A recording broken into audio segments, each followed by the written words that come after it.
If you look at the title of the presentation we're going to give this morning, you'll notice the word despair. I'm the source of despair, so I get to start.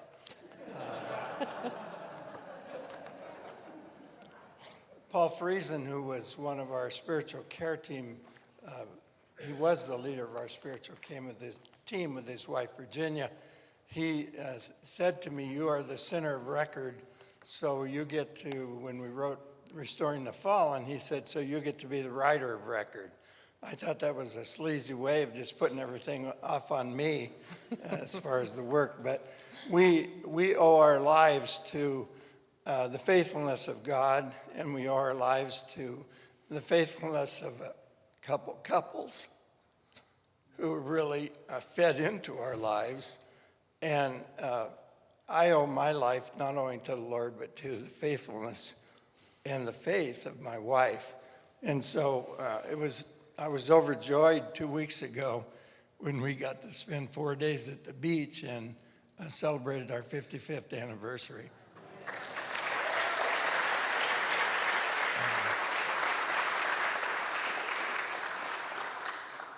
That's 25 years since my sin became a matter of public record, and we had to start dealing with the despair that resulted from that.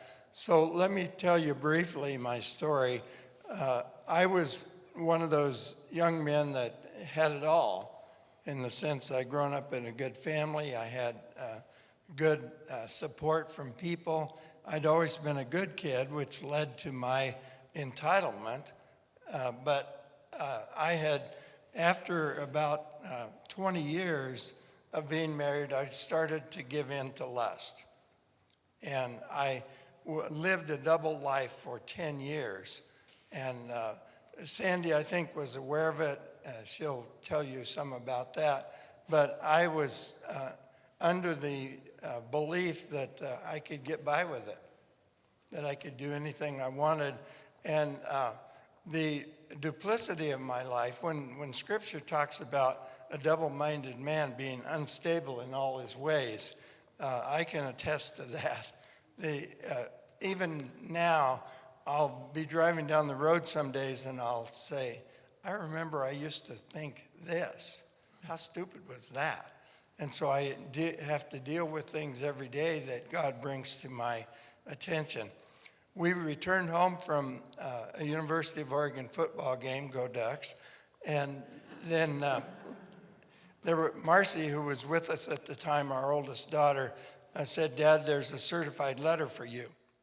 And there was indeed a certified letter from the Oregon State Board of Psychologists examiners saying that a complaint had been waged against me. I looked at the letter, put it aside, and because it was late, we went to bed.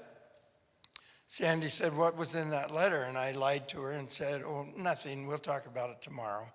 And this was the beginning of dealing with the fact that in fact, a former client had alleged correctly that I had prematurely terminated counseling with her for the purpose of having a sexual relationship. And so this was all that I was willing to admit to at the time. In fact, when we arranged to go to California to meet with the Friesens and to enlist their help in dealing with the situation, why, that was all I was admitting to. And in the process of our meeting together that day, if you want to give up sin, Catalina Island's a good place to do it, by the way. It's also a good place to find sin, I'm sure. But in the process, Virginia said, "You know, if you're going to clean a house, you need to clean every corner. Is there anything that you haven't told us?" And I lied and said, "No." And then we left and agreed to meet again in the morning. And I didn't sleep during that night, hardly at all. And about 3 o'clock in the morning, for the first time in my life, I repented. I'd been sorry hundreds and maybe even thousands of times, but I had never really repented. I never really turned my back on sin. And so I said to the Lord that night, Lord, I will face it all, and I will forsake it all. And this was the first time, as I said, that I had repented. It was one of the more scary times in my life because I knew how to manipulate. I knew how to hide. I didn't know much about being open. And so in confessing to the Lord, then the next morning when we met with them, I said, there was much more that I hadn't told you, but I can't tell you right now. I need time to process it. So they said, okay, you go home, write everything down, and we will come and meet with you and work with a plan. But at that time, Paul asked me to submit myself to their leadership. And I'd never submitted myself to anyone at any time.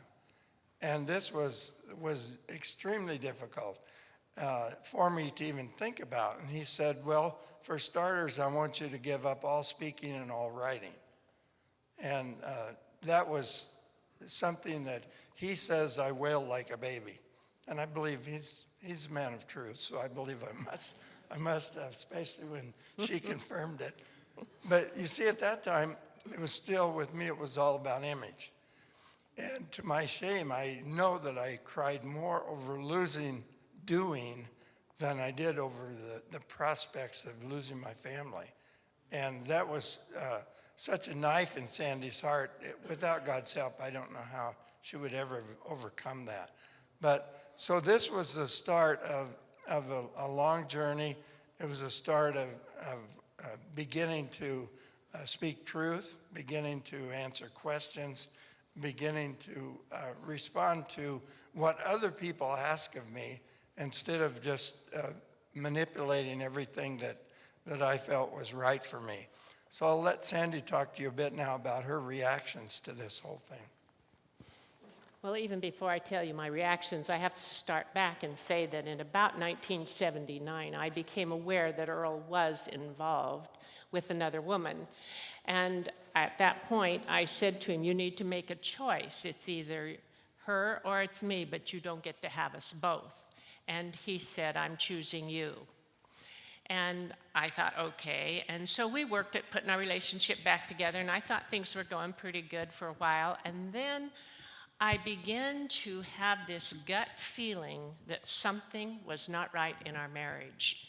And I would ask Earl to meet with me, and we'd go out, and I'd point out the things that I thought didn't make sense, and he'd say, basically, he said, it's all in your head.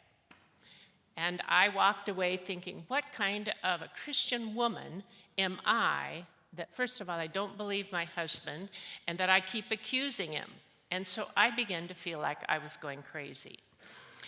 And I kept this up for close to 10 years. And in August, his letter came in October. So in August, I remember one day with the Lord, I said, Lord, I give this up. If he's acting out, then it's up to you to stop him, because I'm not going to try to confront him anymore. I'm letting go. And then the letter came. And I remember, didn't think much of it at that night when he put it up on the bed. And he said we'd talk later. And I said, okay. We got up and we went to church. And I'm sitting in church, and I look over, and Earl's crying. I'd never seen Earl cry. I thought, that's strange. So we went home, and I made lunch. We have 5 kids, and so I'm busy making lunch. And Earl finished his lunch. He said, I'm going for a walk. And I thought, that's strange. Earl doesn't go for walks. So, I'm beginning to think something doesn't make sense here. So I was standing there washing dishes, and I thought, I wonder if it could be the letter. And I walked back, took the letter down, and I read it.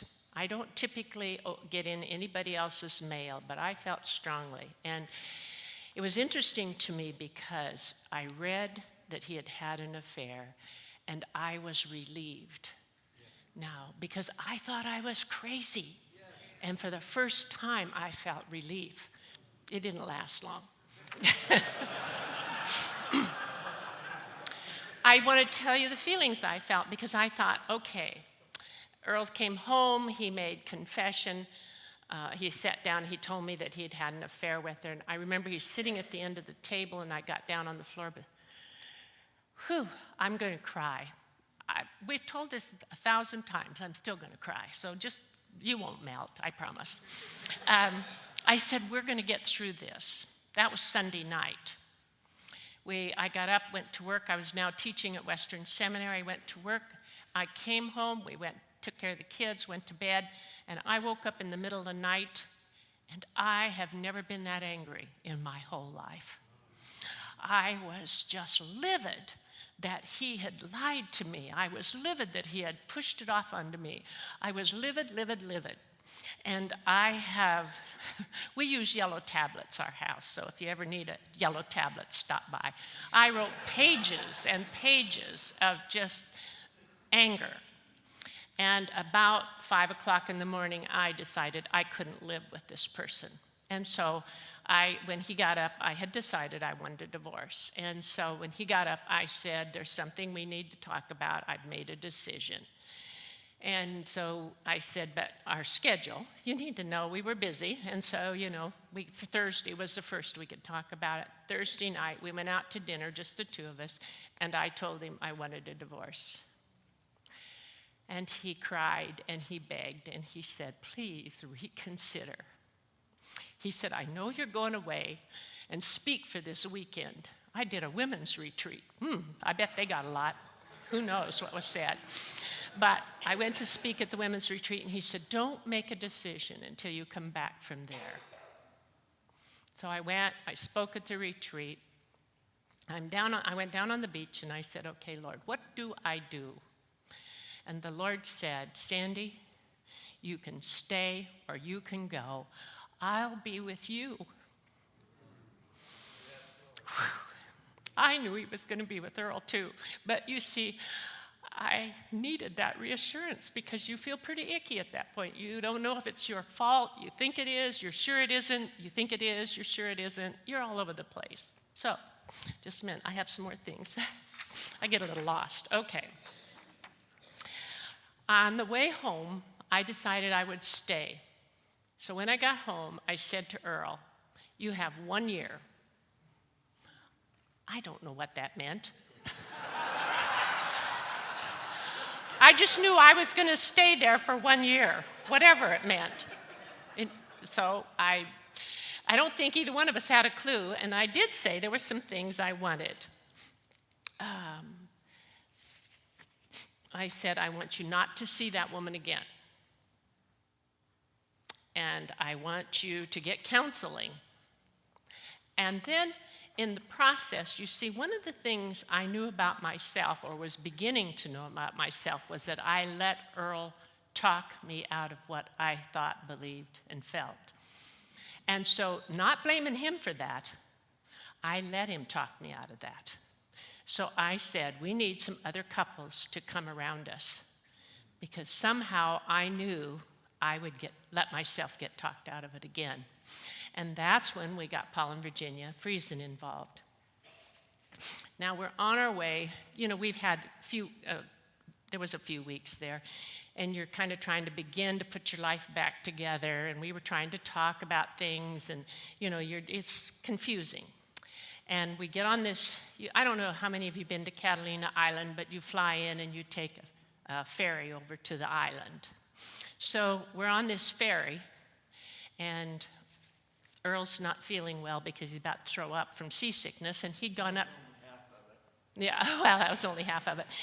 And he'd gone up to the front of the boat, and I'm sitting in the back, and the captain comes on the radio, and he says, you heard the engines kind of shut back or shut down, and he said, we're experiencing something I've never experienced before.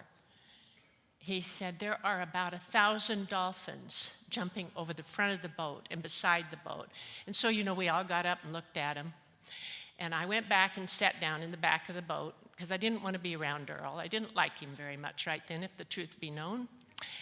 And so I'm sitting there, and all of a sudden I feel this tap, tap, tap on my shoulder, and I'm thinking it's Earl, and I don't want to look. And I finally look around, there's no one there. And I thought, well, that's odd. Well, Earl has a collection of dolphins. And the Lord said, go and tell Earl the dolphins are for him. I said, tell him yourself.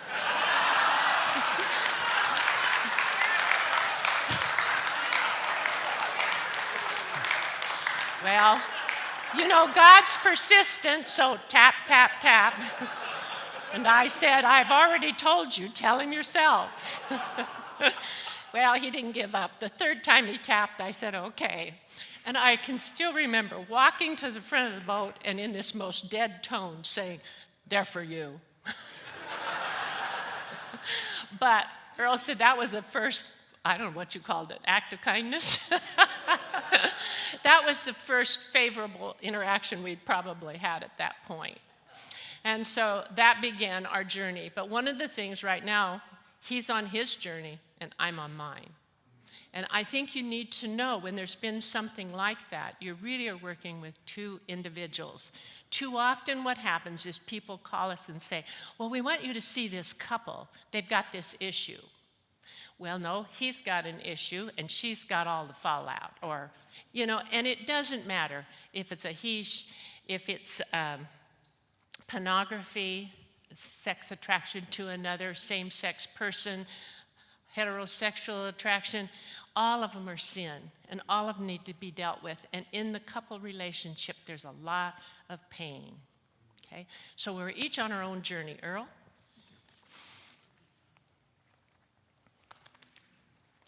Even though we stayed together for the next 3 years, we stayed together all the time. But there were 3 years that Sandy had no feelings for me. And God enabled us to live in the same house. He enabled us to be decent to one another and not to inflict further damage. I went out to go hunting with my sons, and I took a yellow tablet with me and I wrote for 3 hours. And when I got through, I said, I've written my story. And do you want to read it? Well, our pastor advised no, which was terrible advice. And we both agree that if she hadn't had the whole story, we would never be where we are today. Because if you're going to deal with pain, you can't deal with just the facade of pain. You have to deal with the entirety of the pain. And even though I was convinced in my mind that once she heard the rest of the story, because the rest of the story was 10 years of involvement with pornography and prostitution. And that was something that she didn't have a clue about. And so it was very difficult, and finally she made the decision with Paul and Virginia were there. She made the decision and said, yes, I want to hear the rest of the story. And it was an extremely painful moment, but it was a beginning of rebuilding. And until you get to the whole truth, there is no rebuilding. And I don't know how long it took me to begin to develop some empathy for the pain that I'd caused her. But I was so narcissistic and self-centered that it took me much, much, much, much longer than it should have. But then when I began to realize that the pain that she had, it began to open up new possibilities for healing for me. One of the things that she'd ask was that I would see a counselor. I thought that was too bad because I was one myself. Why couldn't I just heal myself? That tells you something about delusional thinking. I was extremely delusional. And finally, I thought, where do I go? So I told her, well, I've made an appointment with a person in Richland, Washington. Now, Richland isn't the end of the world, but it's far away. In fact, it was 3.5 hours from our house. But I felt it was necessary to get an outside point of view, for one time, of course. And I had heard this man, Dr. Daniel McIver, speak, and he spoke on lies. And I thought, well, maybe I have told some lies, but I need to figure that out with him. And so I went and we began to talk, and he began to pick me apart. He began to pick apart my irrational thinking. And he was very non-compassionate, I thought. And one of the first questions he asked me was, have you told your dad yet? And I said, are you crazy? I said, he's an old man. If I tell him, it'll kill him. And he said, well, that's one possibility.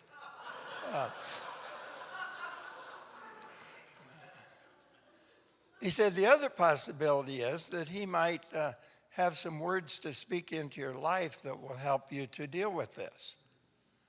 And so what seemed to me to be diving into more and more pain was actually learning that a real part of working through pain is truth-telling.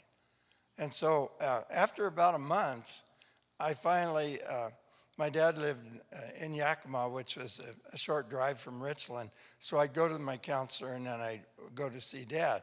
Well, I realized that Dad was going to get very suspicious. Why did I ever decide to stay with him every 2 weeks when I'd go for counseling?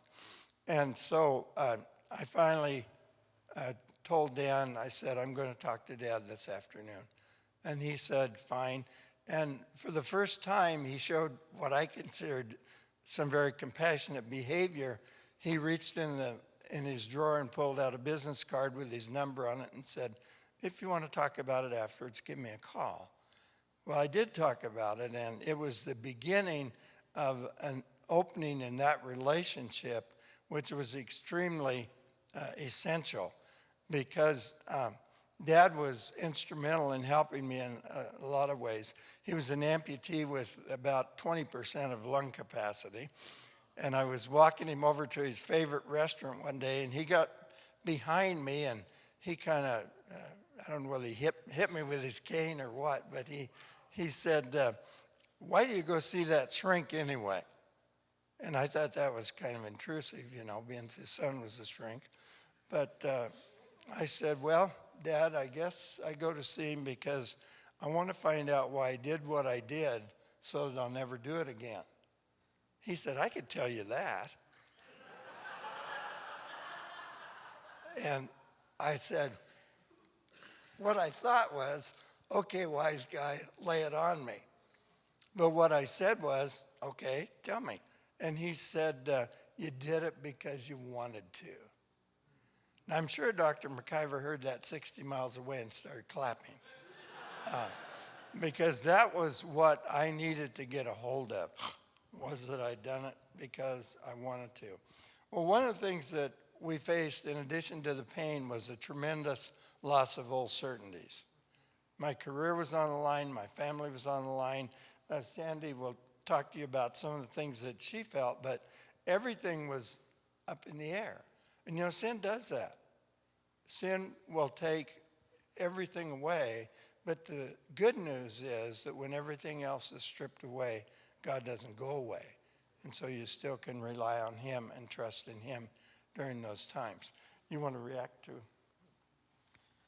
Well, since I worked at Western Seminary, I had no idea what their policy was going to be about a professor whose husband, Earl was actually on staff at that time, and they let him go, but I didn't know what my outcome was going to be. And so I went in, and I remember telling the dean that I wondered if I was going to still have a job, and he said, so why wouldn't you have a job? Well, what that told me, and the reason I had to stop and think, where did that come from? Well, that came from our Christian community. Because when Earl went around, he was heavily involved in ministering in family camps, and he went and spoke to the staff and made confession to those staff members. And one of the dear ladies took me out into the kitchen and said to me, you just need to have sex with him more. You see, that's what our heads the average person doesn't get it. They don't understand what it's all about. And I think many of you have probably faced some of those same kinds of things. If you would just do whatever it is, for Earl or for myself. And so there was lots of pain and just lots of uncertainties. Would I have to leave him? How would I make it financially if we separated? What would happen with the kids? Paul and Virginia did ask us to share with our children what we were going through. And I only wished we had waited and told them after we knew the whole story. Because what happens is we told them the story, and then when more of the story came out, we called them back, and Earl had to make confession for that. So we have more different opinions now about some of that, but you learn through trial and error. And I would say that if you have children, they need to know what you're working on or living with. Not the gruesome details, but categories. Because you see, they know things aren't right. If you're married and there's something going on, they know things aren't right. And you need to tell them, because guess what kids think? It's their fault. And so that's why we really think there needs to be openness. But it was hugely important to me that Earl decide there were going to be no secrets, and that he was willing, because you see, the marriage can't start healing until the secrets are out. And I was thankful when the Greers said, some of those conversations are awful. They're really hard, you see. But if you're hiding something, you invest so much energy in the hiding that you don't have the energy to give to your spouse. And it needs to be out and in the open. One of the things that my counselor said to me fairly early on is he said, you don't have any deterrence to sexual temptation. And I said, I do too. He said, no, you don't. I said, well, what about my religious beliefs? He said, I don't see any evidence that that's ever stopped you from doing anything you wanted to do. And I realized that there was some real duplicity there, some real compartmentalization that needed to be taken away. And part of it I recognized had to do with my completely losing sight of my identity with Christ. And one of my friends, Karen Howells, who lives here in the Portland area, had recorded a song called Just Remember Who You Are. And I remember listening to that song for hundreds of times. And that was very instrumental in my getting back to the Lord. The other part of, there were two other incidents that I think were very important in reestablishing my identity with the Lord. One of those was just dealing with my own sin and guilt. I can remember feeling so guilty once I allowed it to get a hold of me. I can remember feeling so guilty that I would constantly ask God to forgive me. And one day, I believe God spoke to me and said, no more asking for forgiveness. I'd like you to praise me for forgiveness received. And that was instrumental in changing my life and in putting it back on a positive stint. Now, don't get me wrong, there were still new things that I was coming up with every day that I'd still have to ask him for forgiveness for. But that was important. So the other thing that has to do, I think, particularly with my personality, and dare I say it, but she has a little bit of this characteristic too, and that's defensiveness. Because I was extremely defensive, because that's part of control, is defensiveness. And so I would constantly say, yeah, but, and as Sandy implied early on, that worked for me. But we reached a point pretty soon where that wasn't going to work any longer. And that was good, because I didn't need it. So dealing with that defensiveness was important. And as I began to understand her pain, I was able to begin to hear and acknowledge it. And Sandy can talk a little bit about what that meant. Well, for me, it was interesting, because at first he would say, well, I understand you're in pain. Okay, that didn't help a lot because I watched his eyes. I saw his lack of changing behaviors, and he didn't understand how much pain I was in. And somewhere along in the process, and I can still remember, and I don't know if he remembers, but he had been up to see Dan, and he came home one day, and he was sitting there, and he said, I got a hold of something. He said, I think I'm beginning to understand your pain. And I went, oh, there is a God in heaven after all. But I did have to learn some lessons for myself because, as I told you, I had let Earl talk me out of things way too long. So I had to begin to speak up for myself. Now, if any of you knew me, and I have a student or two still floating around here, and they'll tell you I don't have any trouble speaking up for myself, which is true, but that's in their realm. But this is my intimate relationship, and that had not been modeled for me. If my mother said something, my dad corrected her, and she said, yes, Howard, and that was the end of it. And so that was my modeling, and it was time now to break out of what had been modeled for me. And a lot of us have had to do that. I've already heard some of you share those things. So I had to learn to speak up. And Earl would just say, well, what do you want? And the trouble is, when you've given in so long, you don't know always what you really want. And I started saying, to the best of my knowledge, this is what I want. And he would do that, and I'd come back to him, and I'd say, I just discovered that wasn't really what I wanted. But you've got to practice some new things. So if you're changing behaviors, I don't care who you are, practice, practice, practice. Okay, and I had to stop letting him redefine it, and sometimes I'd have to, say, wait, this is what I want, and I learned to do this a lot. I want. Now, that felt selfish, it felt non-Christian, it felt icky. But I had to keep saying, if we're going to get anywhere in a healthy relationship, I've got to learn to speak my mind. I had to learn to say it instead of, you don't show me how you're progressing. I had to learn to say, I get fearful when I don't hear that things are happening in your life. Huge difference.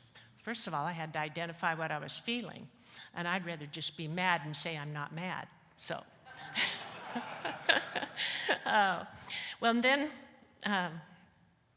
so I'm beginning to learn now to speak up for myself, and Earl and I decided we'd go up and see Dan together. And so Dan says to me, Sandy, what's something you'd really like? And I said, well, I've thought about it a long time. And I said, I wonder every day if Earl thinks about me. So I would like him to take a yellow tablet, and I don't care if he just writes, I thought about you today, and leaves it on the counter. And so Earl says to Dan, would you be able to do that? And Earl says, sure. He could do that. And we go home, and we went to see Dan for a couple weeks, and so Earl got up the next morning, and he wrote, I thought about you today, and left it on the counter. And it went on, and then he missed a day, and I didn't say anything, and went on, he missed another day, and then he did a few more days, and then we went up to see Dan. And so Dan says to Earl, how did you do? And Earl says, I did really good. I did 5 out of 7. And then he turns to me and he says, Sandy, how are you doing? And I probably don't want to repeat some of the words I said, but basically, I said, I'm really pissed because what he said to me, you're only worth 5 out of 7. I was devastated, and I let Earl have it. I was crushed. And he kind of went, because you see, 5 out of 7 was such huge improvement. He was delighted with himself. Worked in baseball.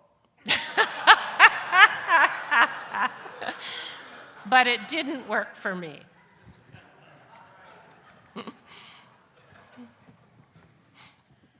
There are two main issues that people who come, and Sandy and I work with dozens and dozens of couples. I work with the men and she works with the women, and sometimes we do couples work together and separate. But the two main issues that come up are our trust and forgiveness. And there's a belief that both of these things should come instantaneously, that there should be immediate forgiveness, which will enable a person to immediately trust. This is not true. This is not the way it works. This is the way it doesn't work. Because rebuilding trust is never built on the words of a liar. And I was a liar, and she knew good and well I'd been a liar for years and years, and therefore words have no meaning. But it's only the actions. At first I would say to her, I love you, and she wouldn't respond. She says, I can't hear that from you right now. Eventually I said, well, I need to be able to tell you that in some way. So what I came up with, I would say to her, and sometimes sign those notes, loving you today, which meant I was not acting out. And that was all that it meant, because that was the only way I could love her after devastating her life by years of acting out. And so that we began then to build trust. And eventually forgiveness did come. And maybe you want to talk a little bit about that process. Well, one of the things that happened to me was when I called someone who had gone through something similar, the first thing she said to me is, have you forgiven Earl? And I said, forgiven him? I'm too mad to forgive him. And she wouldn't let it drop. She just kept saying, well, have you forgiven him? Have you forgiven him? And I remember hanging up the phone. I was really angry at her, and I thought, well, where am I in the process? And I thought, okay, I can forgive him as a Christian brother who's fallen, but I can't forgive him for all the damage yet. And it was interesting because we went to this secular counselor, you see, and he was so helpful. We couldn't find anybody to help us. This is 20-some years ago. They didn't have a clue what sexual addiction was about, okay? And so we go, he says to me, how are you doing with forgiveness? I said, well, I'm in the process. And he said, well, how specific are you being? Well, I sat there a minute and I said, well, give me an example. I don't think I'll share his example. It was very vivid. But basically, he was saying, forgive him for having sex. But he told me about the anatomy, how they did that. And I went, oh, okay, that was a little much. But you see, what it did was, anytime someone has sinned against you, you have flashbacks. And if you don't get specific in I forgive him for doing X, it's going to get you as a flashback. And if it comes, you can say, get thee behind me, Satan. I have forgiven it. So if you're having trouble with forgiveness towards someone, that is a key thing to remember. Get more specific about what you're forgiving them for. We need to wrap it up. You heard that, didn't you?